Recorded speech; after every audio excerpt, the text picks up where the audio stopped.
తాకట్లో ఉన్న బంగారాన్ని విడిపించి ఆ రోజున మార్కెట్ ధర కట్టి మిగిలిన డబ్బును మీకు అందిస్తుంది కొమ్మూరి గోల్డ్. మామూలుగా ఒక సీన్లో రామ్ చరణ్ మామూలుగా ఒక గిన్నెలు తోముతుంటారు. అలాంటి సీన్స్ నిజంగా పెట్టాలంటే ఒక మాస్ హీరోకి చాలా నిజంగా ధైర్యం కావాలి, లైక్ ఇంట్రొడక్షన్ లాగానే. అలాంటి వాటిని ఎలా ఒప్పించారు అసలు? అంటే మామూలుగా అయితే ప్రేక్షకుల కంటే ముందు డైరెక్టర్లు హీరోలు అంటుంటారు ఇలాంటి వాటిని ప్రేక్షకులు రిసీవ్ చేసుకోరని. ఈ విషయంలో ఎలా ధైర్యం చేశారు? గిన్నెలు తోమించడం అంటే అది మామూలు గట్స్ కాదు నిజానికి.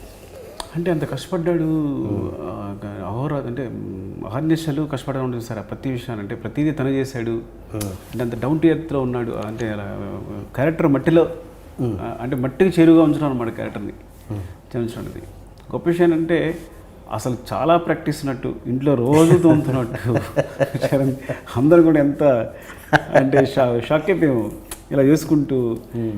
సింపుల్గా చిరంజీవి అడిగారు, నువ్వు చేసి చూపించుంటావు అందుకే చేశాను. అబ్బా నేను సరే మోడెస్టీ కాదు, నేను చేసి చూపించడం అనేది కాదు. తను ఇన్వాల్వ్ అయిపోయాడు క్యారెక్టర్, ఇది నా క్యారెక్టర్ అనుకున్నాడు. తను ఏం చేయలేం.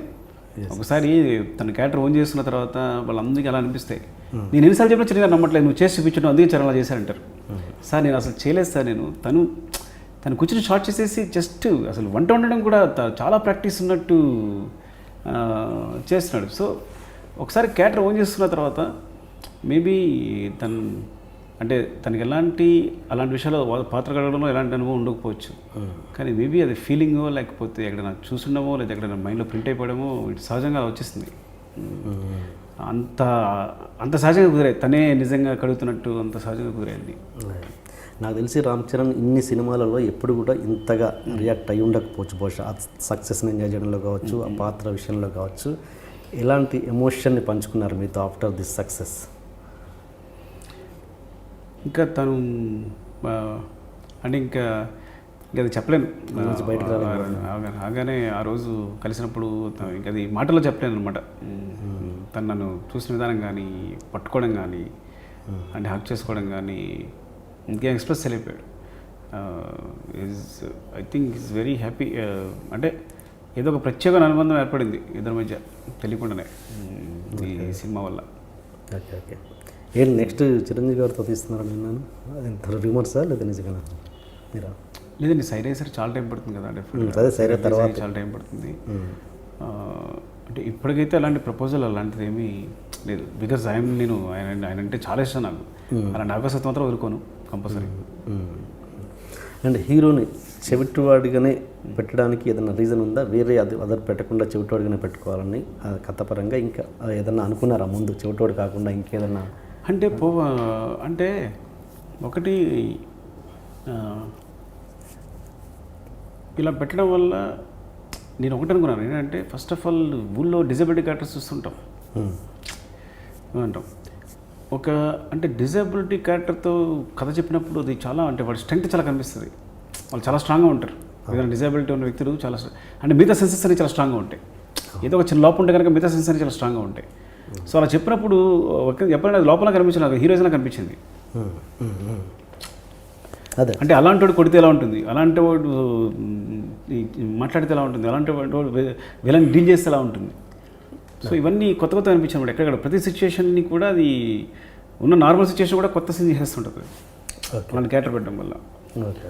సో అది అప్పుడు కథ మామూలుగానే ఉన్నా కానీ దాన్ని బట్టి కథలో అక్కడ అడాప్ట్ చేస్తుంటారు అనమాట దాన్ని క్యారెక్టర్ని. Okay okay. అండ్ జగపత్ బాబు గారి విషయానికి వస్తే ఫుల్ అంటే క్యారెక్టర్ వల్ల కథ కాదు ఇది. యాక్చువల్గా కథకి క్యారెక్టర్ యాడ్ చేసాం, కానీ ఎంత బాగా విడిపోయిందంటే సిచ్యువేషన్స్ అన్నిటికి కూడా కరెక్ట్గా ఎక్కడికక్కడ కథని ఒక రేంజ్ ఎన్హాన్స్ చేస్తుంది ఆ క్యారెక్టర్ అనేది. కొంతమంది యాంగిల్ ఏంటంటే జగపత్ బాబు గారికి అంత బిల్డప్ ఇచ్చారు, చాలా మొత్తం సినిమా అంతా అతని మీద రన్ అయిపోయింది. చివరికి చూస్తే చాలా అతి మామూలుగా అన్ని చంపేశారు అన్నది ఒక వర్గం. ఇది ఎంత మీరు దాన్ని ఎలా ఆన్సర్ చేస్తారు?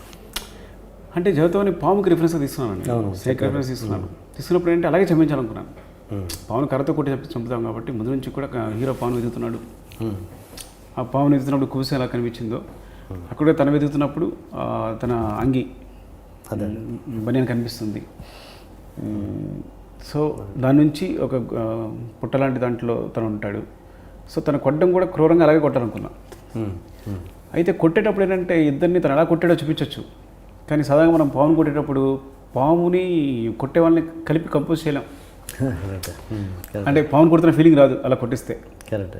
కాబట్టి పాము పారిపోతుంటే కొడుతున్నట్టు ఉండాలి. సో ఆ రిఫరెన్స్తోనే తను ఎలా కొట్టాడని చూపించాలి నేను ఇంకా. అంటే ఎలా అనేది చూపించలేదు, అంటే నేను సజెస్టివ్గా చెప్పాను అనమాట. అదే అంటే హీరో ఎమోషన్ కొట్టడం మాత్రం చూపించాను. అదే అది ప్రతి క్యారెక్టర్ ఎమోషన్, విలన్ చంపాలనుకునే ప్రతి క్యారెక్టర్ ఎమోషన్ని హీరో ఎమోషన్గా చూపించాను. కానీ తను ఎలా దెబ్బలు తింటాడో చూపించలేదు.